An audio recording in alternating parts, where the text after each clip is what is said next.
Also, the wren is singing his head off. He does that a lot. We might see him, well, almost certainly see him, but getting a photo of him is another matter. I've been using this location for a couple of years now. There was nothing here to begin with. Well, obviously the trees and the holly and stuff were here, but kind of built this log pile. And over the years, I've just been kind of adding stuff to it. Just to show you some of the things that you will have seen in the photos of mine if you've been looking at my photos on Twitter, @BL9. This is the little kind of hidey hole I built for William the wood mouse in there. I try and tempt him out with a few seeds. And I just put some down there. What I do though, I don't want seeds in my photo, so I take little bits of moss and I'll just put them on top. Can cover that moss up, so that means from where I take my photos, I won't get the bird seed in the photo, but I will get hopefully William the wood mouse and the moss and you know, everything around, but not the seed. There's a few in there that you can see straight away, but if he's especially hungry, he's going to have to nuzzle underneath that moss to find them, and that's basically what I would be waiting for. You can see this perch here I've got here.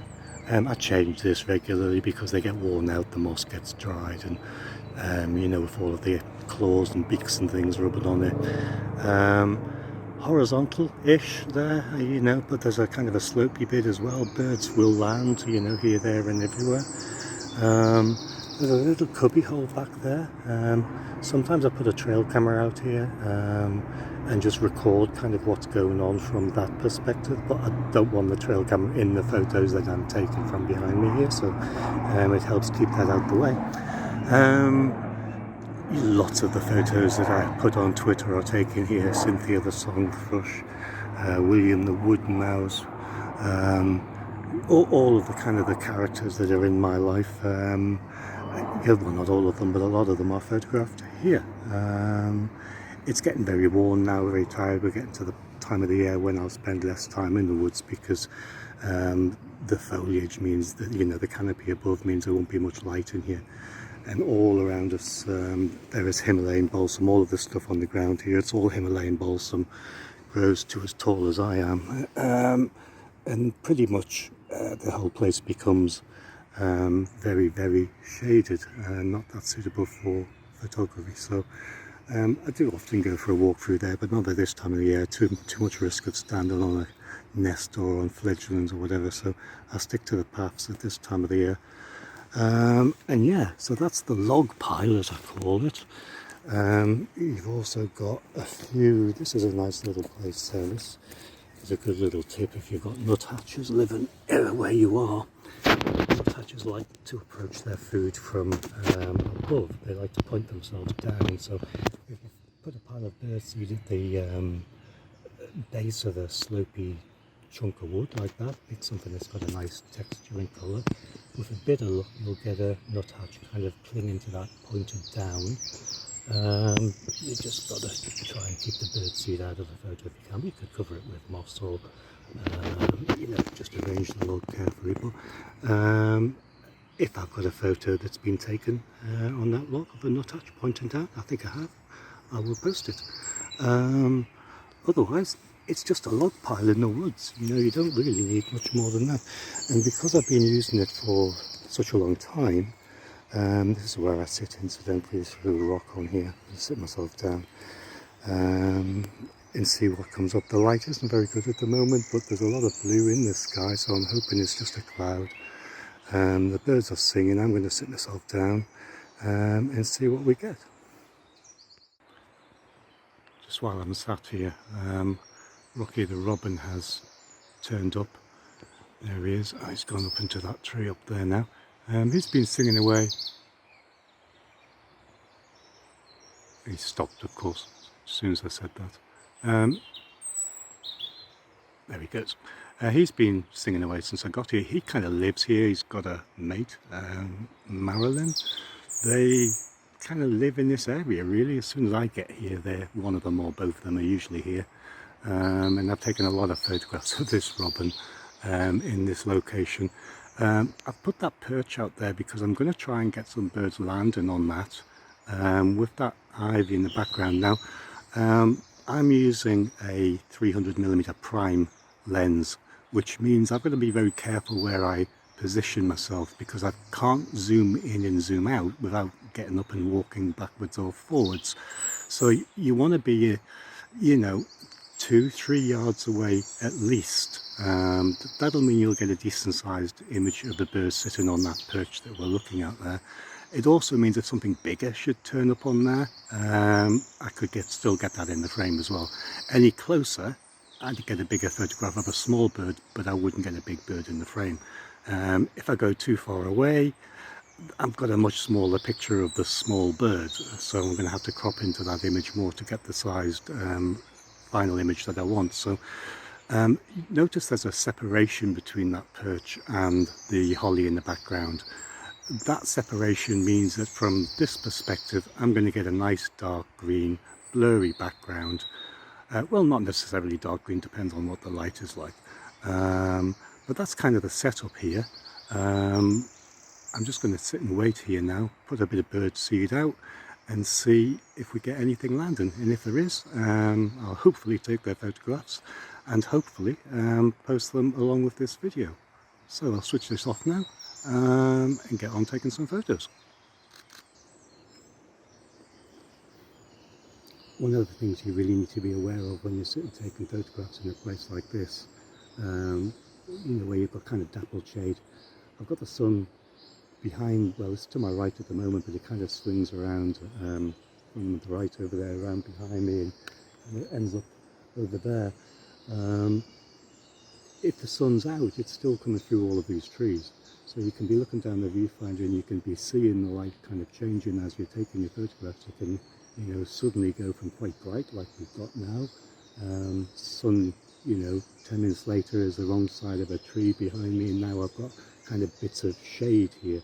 So you've got to be aware of the light that you've got in front of you and adjust your settings accordingly. Now, all I do in practice is toggle the shutter speed. I keep the camera on its widest aperture, which on this lens is f4, and I'll just toggle the shutter speed with the back button on the camera, the dial. If the light gets worse, I'll slow the shutter speed down. If the light improves, I'll speed the shutter speed up. I'm okay down to about kind of a 300th of a second as the slowest handhold in this lens. It doesn't have a tripod mount for this lens, and I don't bother using the tripod. That's quite slow, so you've got to be quite careful, you know, especially if the bird's moving and the branch is moving and you're moving. That can be a little bit too slow sometimes, depends on how much light you've got and kind of how the birds behave. You can't really have too much light. It's a nice problem to have. I don't have it that often in here, but if it is too bright, you can just reduce the shutter speed, increase the shutter speed, or you could decrease your aperture if you wanted to, you know, go from f4 to f5.6 or something. That'll reduce by half, more or less, the amount of light getting into the camera in the first place, so you'll have less problems with that excess light that you might happen to have. So light changes a lot in an area like this, you know, just with the passage of the sun through the sky and being behind a tree or not behind a tree, but also the season, you know, it's sun is starting to get higher in the sky now as we approach summer, but in the winter here the sun doesn't really make it over the ridge behind me, so it's kind of pretty heavy shade in here most of the time, except you don't have the leaves above, so you've got, you know, extra light that way. Light is really, really important, so my advice to you is find a place that's close to you, easy to get to, and learn it intimately, every time of the day, every time of the year, so that on any given day you know where the best light is likely to be. All you can do is put yourself in places where there's the light you need to take a photograph and where there may be some wildlife appearing. Nothing is guaranteed in this business, but you can put yourself in good places at good times.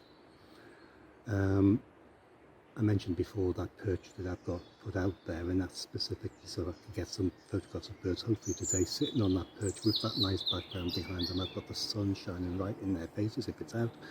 I mean, it seems to be kind of in and out today.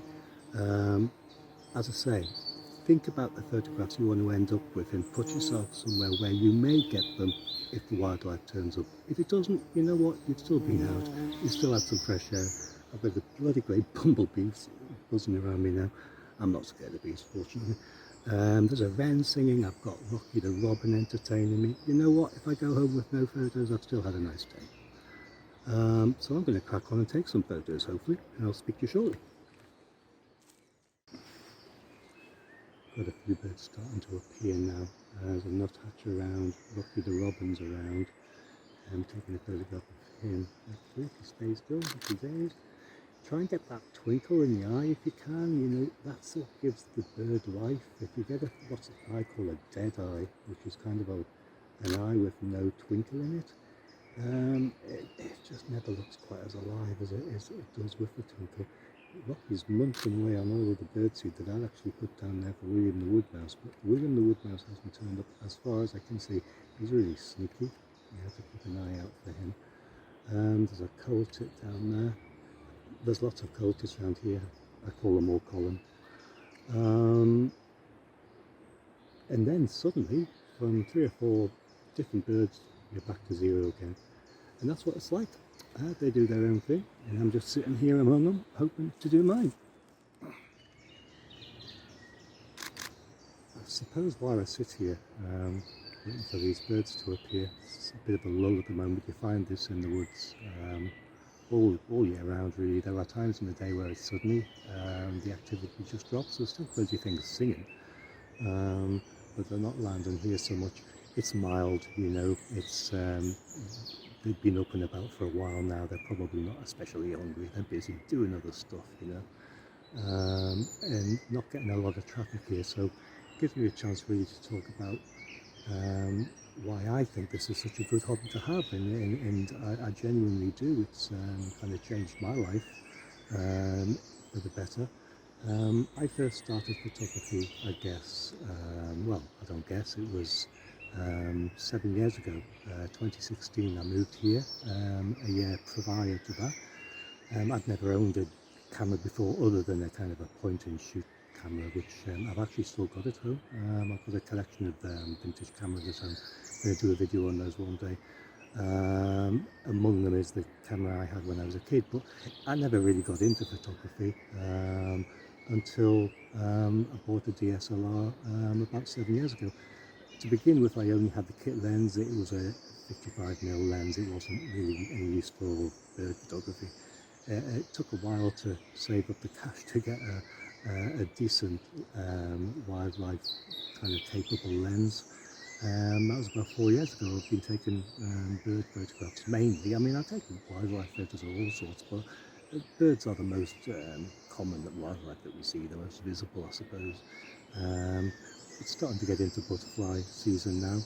It'll be dragonfly soon in a few weeks, so there's other things. Oh, hello, Rocky. Oh, gone again. So, yeah, I've only been doing this for about 4 years. He just keeps teasing me. It gets me out of the house. You know, I work from home. I kind of spend my whole working week sat on a sofa in front of a laptop. You need to get out and into a beautiful place like this, listening to this bird song that I've got all around me. Yeah, I'm enjoying the sunshine today. It's nice and warm. It's a fab day to be out, and it's a reason to come out. You know, I'd look pretty weird just wandering around the woods on my own. I don't have a dog. It's a reason to come out. It's a reason, you know, to be in the woods, taking in all of these sights and sounds. And even if you go home with no photographs, that's still worth having. And the exercise as well. You know, I walk around a fair bit, clambering around riverbanks and stuff like that. So there's a lot to get out of this hobby, and it's not hugely expensive. You know, most hobbies have some kind of an expense to them, and most hobbies have, you know, an endless amount of things that you can buy if you feel you need them. Everything I've got in my hands, probably what, £2,500 2000, something like that. The lens was about 1800 or something like that.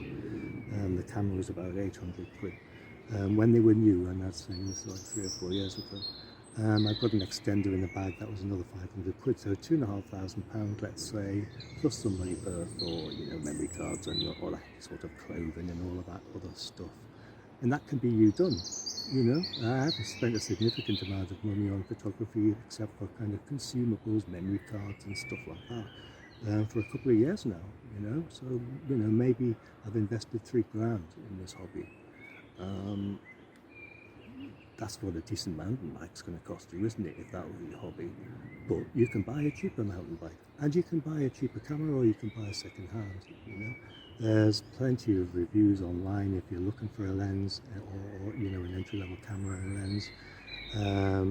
I can only talk about Nikon because that's the only cameras I've used. But yeah, read your reviews. Give it a go. You could be sitting somewhere, like I am in the woods, taking photographs of birds. If you were really careful shopping around, you could be doing that for 300-400 quid, if you were buying used stuff.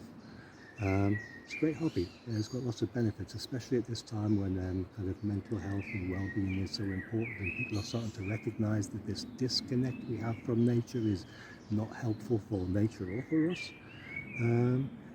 You have that disconnect. It's easy to reconnect. Having a camera means you want to go out and use it.